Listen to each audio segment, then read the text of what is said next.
Samsung Galaxy S24 FE இந்த phone launch ஆனப்போ YouTube ஃபுல்லாகவே சுற்றி நெகட்டிவ் ரிவ்யூஸ் தான் அதிகமாக இருந்துச்சு. அது காரணம் இது லான்ச் பண்ண ப்ரைஸிங் 60,000 ரூபா அப்படின்ற ப்ரைஸிங் லான்ச் பண்ணியிருந்தாங்க. பட் ஆனால் இப்போ இந்த ஸ்மார்ட் ஃபோன் 30,000 ரூபாய்க்கு கிடைக்குது. இந்த 30,000 ரூபா ப்ரைஸிங்க்கு இந்த ஃபோன் ஒர்த்தா இல்லை ஒர்த் இல்லையா? வாங்க தெளிவாக இந்த வீடியோவில் பார்த்துடலாம். சாம்சங்கோட பாக்ஸ் கண்டென்ட்டை பற்றி நான் சொல்ல வேண்டிய அவசியமே இல்லை. பாக்ஸில் ஒன்றுமே இருக்காது. ஃபோன் இருக்கும், சார்ஜிங் கேபிள் கொடுத்துருப்பாங்க, புக்லெட்ஸ் இருக்கும், சிம் எஜெக்டர் பின் இருக்கும், அவ்வளோதான் பாக்ஸில் இருக்குது. பட் டிசைன் அண்ட் பில்டு செம சூப்பராக பண்ணியிருக்காங்க, செம சாலிடாக பண்ணியிருக்காங்க. பின்னாடி ஃபுல்லாக கிளாஸ், சைடுமே பார்த்தீங்கன்னா மெட்டல் ஃப்ரேமில் பண்ணியிருக்காங்க. கையில் எடுக்கும் போதே ஒரு ப்ரீமியம் ஃபோன் எடுக்கிறோம், ஒரு 50,000 ரூபா அந்த ரேஞ்சுக்கான ஒரு ஃபோன் எடுக்கிறோம் அப்படின்ற ஃபீல் பார்த்தீங்கன்னா கண்டிப்பாக இந்த ஸ்மார்ட் ஃபோன் கையில் எடுக்கும்போது கிடைக்குது. பட் அதே சமயம் ரொம்பவே ஸ்லிப்பரியாக இருக்குது. கையில் இப்படி எடுக்கும் போதே பார்த்தீங்கன்னா அப்படியே கையிலேருந்து வழுகிட்டு போய்கிட்டே இருக்குது. ஸோ அதனால் கண்டிப்பாக இந்த ஸ்மார்ட் ஃபோன் எடுத்து நீங்கள் கையில் ஹேண்டில் பண்ணும்போது கொஞ்சம் சேஃபாக தான் நீங்கள் ஹேண்டில் பண்ணணும். ஒரு கேஸையும் பாக்ஸ்க்குள்ளேயே வச்சு கொடுத்துருந்தாங்கன்னா ஃபஸ்ட் இனிஷியலாக எடுத்து யூஸ் பண்ணுறப்ப நம்ம கேஸை போட்டு யூஸ் பண்ணுறது ஹெல்ப்ஃபுல்லாக இருக்கும். ஸோ மொபைல் பார்த்தீங்கன்னா ரொம்பவே ஸ்லிப்பரியாக இருக்குது. அதே மாதிரி வெயிட்டும் அதிகம் தான். 213 கிராம்ஸ் கிட்ட பார்த்தீங்கன்னா வெயிட் அப்படின்றது போகுது. 8 mm கடை திக்னஸ் வருது. ஸோ அதனால் சிங்கிள் ஹேண்டில் யூஸ் பண்ணுறது கொஞ்சம் கஷ்டம் தான். வெயிட் கண்டிப்பாக உங்களுக்கு ஃபீல் ஆகும். பட் மொபைல் ப்ரீமியமாக நல்ல பில்ட் குவாலிட்டியில் கண்டிப்பாக பண்ணியிருக்காங்க. ஃபிசிக்கல் ஓவர்வியூன்னு கேட்டிங்கன்னா ரைட் சைடு நமக்கு வால்யூம் கண்ட்ரோல் பட்டன் இருக்கும், பவர் பட்டன் இருக்கும். டாப்பில் பார்த்தீங்கன்னா நமக்கு மைக் கொடுத்துருப்பாங்க, சிம் எஜெக்டர் பின் இங்கே கொடுத்துருப்பாங்க, டுவல் நானோ சிம் சப்போர்ட் இருக்கும். பட் அதில் ஒன்று இசிம் சப்போர்ட். ஸோ அதனால் 2 நானோ சிம் யூஸ் பண்ணலாம், இல்லைனா ஒரு இசிம் ஒரு நானோ சிம் அப்படின்ற மாதிரி நீங்கள் யூஸ் பண்ணிக்கலாம். லெஃப்ட் சைடு ஒன்றுமே இருக்காது, ப்ளைனாக இருக்கும். பாட்டமில் பார்த்தீங்கன்னா உங்களுக்கு மைக்கான போட்டிருக்கும், அது போக டைப் சி சார்ஜிங் போட்டிருக்கும், ஸ்பீக்கர் கிரேட் இருக்கும். ஸ்பீக்கர் நமக்கு இதில் டுவல் ஸ்பீக்கர் செட்டப் இருக்குது. ஸோ கீழே ஒன்று இருக்கும், இங்கே டாப்பில் பார்த்தீங்கன்னா இந்த இடத்துல ஒன்று இருக்கும். அடுத்து மொபைலோட டிஸ்பிளே 6.7 இன்ச்சஸில் 2x dynamic AMOLED display, full HD plus ரெசல்யூஷனில் 120 ஹெர்ட்ஸ்க்கான ரெஃப்ரெஷ் ரேட்டோட நம்ம கொடுத்துருக்காங்க. 1900 நிட்ஸ் வரைக்கும் மேக்ஸிமம் பீக் பிரைட்னஸ் அப்படின்றது போகுது. டிஸ்பிளே உண்மையிலே சாம்சங்கோடைய டிஸ்பிளே நம்ம சொல்லவே தேவையில்லை, செம்ம சூப்பராக இருக்குது. அவுட்டோரில் டைரக்ட் சன்லைட்டில் போய் நீங்கள் எடுத்து யூஸ் பண்ணாலுமே 1900 நிட்ஸ் பீக் பிரைட்னஸ் தான். HBM அதை விட கம்மியாக தான் இருக்கும். அப்படின்னாலும் நீங்கள் அவுட்டோரில் டைரக்ட் சன்லைட்டில் யூஸ் பண்ணும்போதுமே டிஸ்பிளே வந்து ரொம்பவே நல்லா இருக்குது, நல்ல பிரைட்டாகவே இருக்குது. ஸோ அதுக்காக அந்த விஷன் பூஸ்ட் மாதிரியான சில விஷயங்கள்லாம் கொடுத்துருப்பாங்க. ஸோ அதனால் அது வந்து இன்னும் பூஸ்ட் பண்ணி உங்களுக்கு டிஸ்பிளே வந்து ரொம்பவே பிரைட்டாக நல்ல விசிபிளாக உங்களுக்கு ஷோ பண்ணுது. அண்ட் டச் பண்ணி யூஸ் பண்ணுறதுக்குமே ரொம்பவே ஸ்மூத்தாக இருக்குது. அண்ட் அந்த யூஏயும் பார்த்தீங்கன்னா அப்படி செம்ம ஸ்மூத்தாக இருக்கிறதுனால நமக்கு யூஸ் பண்ணுறதுக்கே அந்த ஃபீலே வந்து ரொம்பவே நல்லா இருக்குது. கண்டிப்பாக டிஸ்பிளே பெஸ்ட்டு. கனெக்ட் வாட்ச் பண்ணும்போது நமக்கு டுவல் ஸ்பீக்கர் சப்போர்ட்டும் இருக்குது. அப்படின்றதுனால கனெக்ட் வாட்சிங்கில் லவுட்னஸ், ஆடியோ கிளாரிட்டி எல்லாமே ரொம்பவே கரெக்டாக பக்கவாக இருக்குது. அதே மாதிரி ப்ரொடெக்ஷனுக்கும் ஃப்ரண்ட் பேக் ரெண்டு பக்கமே பார்த்தீங்கன்னா காதிங் கிளாஸ் விக்டஸ் ப்ளஸ்க்கான ப்ரொடெக்ஷனும் கொடுத்துருக்காங்க. நெக்ஸ்ட் இந்த மொபைலோட நெகட்டிவாக நிறைய பேர் சொல்லக்கூடிய ஒரு விஷயம் மொபைலோட பேட்டரி. ஆக்சுவலி இந்த மொபைல் நல்லா பல்காக இருக்குது, திக்னஸ்லாம் அதிகமாக இருக்குது. பட் ஆனால் பேட்டரி கெப்பாசிட்டின்னு பார்க்கும்போது 4700 mAhக்கான பேட்டரி கெப்பாசிட்டி தான். அதுவும் சார்ஜர் பாக்ஸில் கொடுக்க மாட்டாங்க, சார்ஜரை தனியாக தான் வாங்கிக்கணும். 25 watts தான் மேக்ஸிமம் ஃபாஸ்ட் சார்ஜிங் சப்போர்ட்டே பண்ணும். இந்த 4700 mAh பேட்டரியை நீங்கள் 25 watts சப்போர்ட் பண்ணக்கூடிய PD சார்ஜர்லாம் வச்சு சார்ஜ் பண்ணிங்க அப்படின்னா 1 மணி நேரம் 27 நிமிஷம் 1.5 மணி நேரத்தில் பார்த்தீங்கன்னா 100% அப்படின்றது சார்ஜ் பண்ணிக்க முடியுது. அண்ட் அதே மாதிரி இந்த மொபைலில் இருக்கக்கூடிய 4700 mAhக்கான பேட்டரியிலேருந்து கிட்டத்தட்ட என்னை பொறுத்த வரைக்கும் ஒரு 21-22 ஹவர்ஸ்க்கான battery life. Screen on time பார்த்தீங்கன்னா ஒரு 6.5 hours அப்படின்ற மாதிரியான ஸ்க்ரீன் ஆன் டைம் தான் வருது. 4700 mAh பேட்டரிக்கு அது ஓரளவுக்கு ரீசனபிளான ஸ்க்ரீன் ஆன் டைம் தான், பேட்டரி லைஃப் தான். அப்படின்னாலும் இப்போ மார்க்கெட்டில் 7000-7500 அப்படின்ற மாதிரி பெரிய பேட்டரிலாம் இந்த பட்ஜெட்டில் கொடுக்கும்போது அந்த பட்ஜெட்டில் இது கண்டிப்பாக இந்த ஸ்மார்ட் ஃபோனுக்கு ஒரு நெகட்டிவ் தான். ஸோ அதனால் உங்களுக்கு 1 day ஒரு கேஷுவல் யூசேஜில் 1 டேக்கான பேட்டரி லைஃப் வந்தால் போதும்னு நினச்சிங்கன்னா மட்டும் நீங்கள் கன்சிடர் பண்ணலாம்.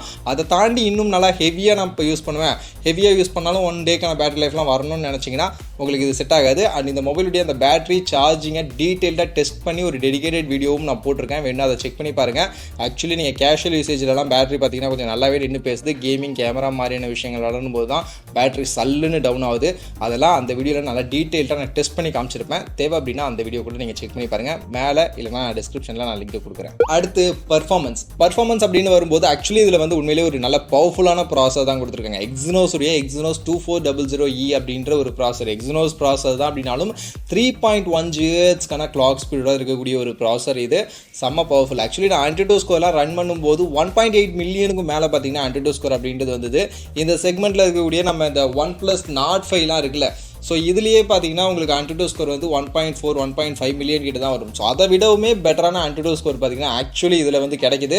பட் AnTuTu ஸ்கோர் அப்படின்றது கண்டிப்பாக நம்ம ரியல் டைம் கேமிங் மாதிரியான பர்ஃபார்மன்ஸுக்கு வந்து நம்ம அதை வந்து கரெக்டாக எடுத்துக்க முடியாது தான். அதுக்கேற்ற மாதிரி தான் எனக்கு ரியல் டைம் பர்ஃபார்மன்ஸ் அப்படின்னு வரும்போது கேமிங் சைடில் பார்த்தீங்கன்னா அந்த அளவுக்கு ரொம்ப பெஸ்ட்டாலாம் இல்லை. அங்கங்கே நிறையவே இடங்களில் நான் ஃப்ரேம் ட்ராப்ஸை வந்து கண்டிப்பாக நான் ஃபீல் பண்ணேன். பட் அதே சமயம் லேக் அப்படின்றதும் அங்கங்கே ஒரு சில இடங்களில் என்னால் ஃபீல் பண்ண முடிஞ்சது. பட் கண்டிப்பாக நீங்கள் கேம்லாம் விளாட்லாம். கேஷுவலாக ஒரு 1 ஹவருக்குள்ளே தான் நான் கேம் விளாடுவேன். அதுக்கப்புறம் நான் ஃபோனுக்கு ரெஸ்ட் கொடுத்துட்டு திரும்ப எடுத்து ஃபோன் அப்போ தான் கேம் விளாடுவேன். ஸோ அந்த மாதிரி தான் நான் கேம்லாம் விளாடுவேன்னு சொல்லக்கூடியவங்களாக இருந்தீங்கன்னா நீங்கள் வந்து விளாட்லாம். பட் 1 ஹவருக்கு மேலே நான் கண்டினியூஸாக கேம் விளாடுவேன், ரொம்ப நேரம் கேம் விளாடுவேன், ரொம்ப பவர்ஃபுல்லான கேம்ஸ்லாம், இன்டென்ஸான கேம்ஸ்லாம் ரொம்ப அதிகமாக நான் ப்ளே பண்ணுவேன் அப்படின்னு சொல்லக்கூடியவங்களுக்கு கொஞ்சம் ஃப்ரேம் ட்ராப்ஸ் எல்லாம் அங்கங்கே நீங்கள் ஃபீல் பண்ணுற மாதிரி இருக்கும். சம்டைம்ஸ் நீங்கள் லேகும் அங்கங்கே ஃபீல் பண்ண வாய்ப்புகள் இருக்குது. ஸோ அந்த மாதிரி உங்களுக்கு கேமிங்க்கு கம்ப்ளீட்டாக செட் ஆகாது. கேஷுவலாக கேம் ப்ளே பண்ணுறீங்கன்னா ப்ளே பண்ணிக்கலாம். பட் அதே சமயம் கேமிங்கை தாண்டி கேமிங்கை விட்டுட்டு மற்ற விஷயங்களுக்காக நீங்கள் பார்க்குறீங்கன்னா டாப் நாச். உங்களுக்கு பர்ஃபார்மன்ஸ் எல்லாத்துக்கும் வேறு லெவலில் இருக்கும். மல்டி டாஸ்கிங்லாம் உங்களுக்கு செம்ம ஸ்மூத்தாக இருக்கும். அதுலேயும் இதில் இந்த ஸ்பிளிட் ஸ்க்ரீன்லாம் பார்த்தீங்கன்னா இந்த 1UIயில் சில விஷயங்கள்லாம் 90:10 ரேஷியோ வரைக்கும்லாம் கொண்டு வந்திருக்காங்க. அதெல்லாம் அப்படியே யூஸ் பண்ணும்போது ரொம்பவே பட்டர் ஸ்மூத்தாக இருக்குது. அந்த யூஏயும் அங்கே வந்து ஹெல்ப் பண்ணுது. அப்படின்னாலும் பர்ஃபார்மன்ஸும் பார்த்தீங்கன்னா உங்களுக்கு ரொம்பவே சூப்பராக பர்ஃபார்ம் பண்ணி கொடுக்குது. ஸோ அதனால் எனக்கு பர்ஃபார்மன்ஸ் பொறுத்த வரைக்கும் நீங்கள் கேமிங்கை விட்டுட்டு கேஷுவலாக மற்ற விஷயங்கள் மல்டி டாஸ்கிங் எல்லாத்துக்கும் சூப்பரான பர்ஃபார்மன்ஸ் அப்படின்றத கொடுக்குது. அண்ட் CPU த்ராட்லிங் டெஸ்ட் நான் செக் பண்ணும்போது 13% வரைக்கும் த்ராட்டில் அப்படின்றது இந்த ஸ்மார்ட் ஃபோனில் எனக்கு கிடச்சிது. கொஞ்சம் அதிகம் தான். அதே மாதிரி Geekbench ஸ்கோரில் சிங்கிள் கோர் 2060 ஸ்கோரும் மல்டி கோர் 6591 ஸ்கோரும் கிடச்சிது. ஸ்ட்ரெஸ் டெஸ்ட் நான் ரன் பண்ணி பார்க்கும்போது எனக்கு ரன்னே ஆகலை. ஆக்சுவலி பார்த்தீங்கன்னா ஹீட் வந்து ரொம்பவே அதிகமாகிடுச்சு. 45 டிகிரியை வந்து ரீச் பண்ணிடுச்சு அப்படின்னு சொல்லி அது வந்து ஸ்டாப் ஆகிடுச்சு. ஸோ அதனால் ஸ்ட்ரெஸ் டெஸ்ட் 45 மினிட்ஸ்க்கான ஸ்ட்ரெஸ் டெஸ்ட் என்னால் ரன் பண்ண முடியல.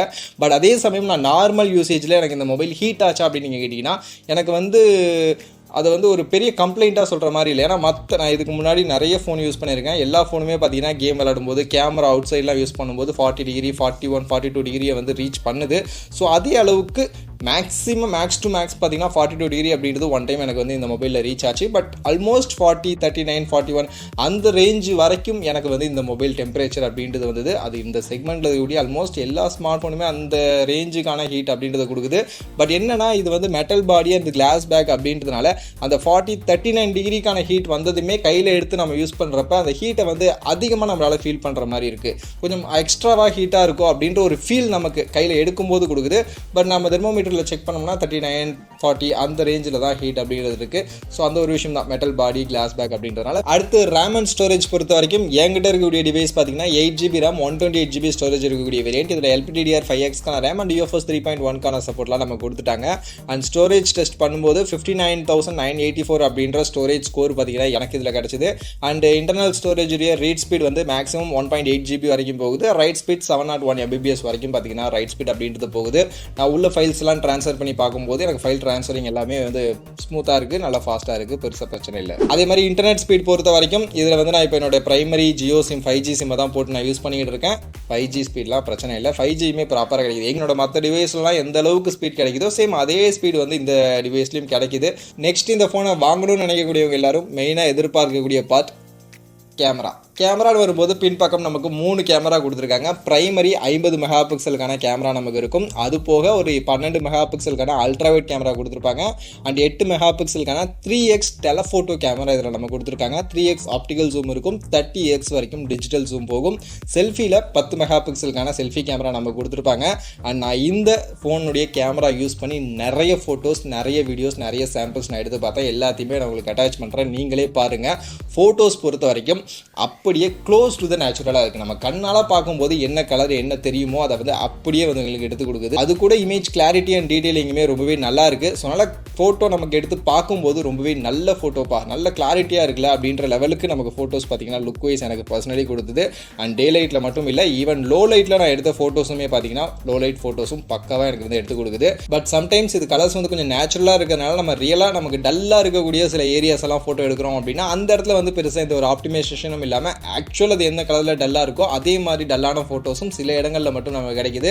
மற்றபடி நம்ம நார்மலாக கொஞ்சம் கலர்ஃபுல்லான இடங்கள்லாம் ஃபோட்டோ எடுக்கிறோம் அப்படின்னும் போது அந்த கலரை வந்து சில ஃபோன்லாம் பார்த்தீங்கன்னா பூஸ்ட் பண்ணி ஓவர் கலர்ஃபுல்லாக ஓவர் சேச்சுரேட்டடாக கொடுக்கும். ஸோ அந்த மாதிரிலாம் இல்லாமல் ஆக்சுவலாக நம்ம கண்ணால் பார்க்கும்போது என்ன கலர் தெரியுதோ அது அக்யூரேட்டாக ரொம்ப டீட்டெயில்டாகவே நமக்கு எடுத்து கொடுக்குது. ஸோ அதனால் ஃபோட்டோ வைஸ் எனக்கு பர்சனலி இந்த பட்ஜெட்டுக்கு இந்த ஸ்மார்ட் ஃபோன் ரொம்பவே பிடிச்சது. அதே மாதிரி 8 மெகா பிக்சலுக்கான 3x டெலஃபோட்டோ கேமராவும் இருக்கிறதுனால அந்த டெலஃபோட்டோவில் எடுக்கக்கூடிய photos background blur bokeh effect எல்லாமே ரொம்பவே சூப்பராக இருக்குது. அண்ட் நல்ல கிளாரிட்டியாக டீட்டெயில்டோட நமக்கு அந்த ஃபோட்டோ பேக்ரவுண்ட் பிளர்லாம் எடுத்து கொடுக்கும்போது பார்க்குறதுக்கு ஃபோட்டோஸ் வந்து உண்மையிலேயே ரொம்பவே நல்லாவே இருந்துச்சு. அண்ட் கலர்ஸ் டீட்டெயிலிங் எல்லாமே அங்கேயுமே பெருசாக எந்த ஒரு மிஸ்மே இல்லாமல் கரெக்டாக ஆக்சுவல் ப்ரைமரியில் எடுக்கும்போது எப்படி இருக்குமோ அதே அளவுக்கான ஃபோட்டோ அவுட்புட் அப்படின்றது நமக்கு இந்த டெலஃபோட்டோ கேமராவில் எடுக்கும்போதுமே நமக்கு கிடைக்குது. அண்ட் நைட் டைம் ஃபோட்டோஸ்னு வரும்போது நைட் டைம் ஃபோட்டோஸையும் இந்த சென்சார் வந்து ரொம்பவே நல்லாவே ஹேண்டில் பண்ணுது. நான் எடுத்த நிறைய ஃபோட்டோஸ் எனக்கு ரொம்பவே நல்ல அவுட்புட் அப்படின்றது நைட் டைம்லையுமே எனக்கு கிடைச்சிது. ஈவன் சுத்தமாக லைட்டே இல்லாத இடத்துல நான் ஃபோட்டோ எடுக்கும் போதுமே செல்ஃபிலாம் யூஸ் பண்ணி நான் ஃபோட்டோ எடுக்கும்போது அந்த ஸ்க்ரீன் ஃப்ளாஷ் அப்படின்றது கொடுத்துருக்காங்க. அந்த ஸ்க்ரீன் ஃப்ளாஷ் பார்த்தீங்கன்னா நம்ம சப்ஜெக்ட் நம்ம ஃபோட்டோ எடுக்கிற நம்மளை மட்டும் கரெக்டாக லைட்டை கொடுத்துட்டு பேக்ரவுண்ட்லாம் ஆக்சுவலாக எப்படி டார்க்காக இருக்கோ அதை வந்து அப்படியே டார்க்காக கிடையாது. சில ஃபோன்லாம் பார்த்தீங்கன்னா சாஃப்ட்வேர் வந்து ஆப்டிமைஸ் பண்ணி நம்மளையும் பிரைட் ஆகிடும், பேக்ரவுண்ட் ஏரியாவையும் பார்த்தீங்கன்னா பிரைட் ஆகிலாம் உங்களுக்கு காட்டும். ஸோ அது வந்து பேக்ரவுண்டில் கொஞ்சம் நாய்ஸ்லாம் இருக்கிற மாதிரியான சில ஃபீல்லாம் உங்களுக்கு கிடைக்கும் நைட் டைமில் எடுக்கும்போது. பட் இதில் பார்க்கும்போது அப்படி இல்லை, கரெக்டாக நமக்கு லைட்டை கொடுத்துட்டு பேக்ரவுண்டை வந்து அப்படியே டார்க்காக வச்சு கொஞ்சம் அது பார்க்குறதுக்கு எனக்கு பர்சனலி நல்லாவே இருந்துச்சு.